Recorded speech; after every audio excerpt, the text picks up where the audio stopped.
महाराष्ट्रात कुठे पॅटर्न नाही. आपण लिहिलं चला फॉर्म भरायला, त्याने लिहिला चला फॉर्म भरायला. त्याच्यानंतर ते आता नवीन निघाले आहे, कुत्र्याची छत्री निर्माण झाली आहे. एकनाथ शिंदेची शिवसेनेत काहीतरी गेलेत. ते अतुल भगत जिल्हाध्यक्ष उभे होते तेव्हा अख्ख्या विधानसभेत 2100 मतं मिळाली. 2100 अख्ख्या विधानसभेत. उरण नगरपालिकेत तेव्हा 150 मतं मिळाली.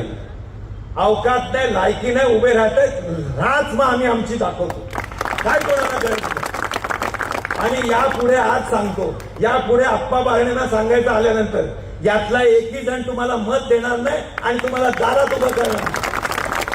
जर आमच्या नगरसेवकांना पाडायला तुमची लोक राहत असतील आणि तुम्ही टाकलेल्या याच्यावर तुमच्या विश्वासावरती माघार घेणार नसेल, युती करायची असेल तर पद्धत आहे त्याला.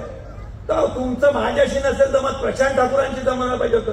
आप्पा बाळणेंनी प्रशांत ठाकूरांना सांगायचं होतं, आमच्या जिल्हाध्यक्षांना सांगायचं होतं. पण असलेच कुठले तरी ते पाकिटबाज ज्यांना आम्ही ओवाळून टाकले त्यांना उभे केले. एका घरातले 3 उमेदवार, तोच नगराध्यक्षाला, तोच एका वार्डात, त्याची बायको दुसऱ्या वार्डात. 3 आकडे भेटून द्या म्हणजे आपण त्यांचा सत्कार करू, हे मला खात्री आहे. आणि मित्रांनो, आपल्याला त्यांचे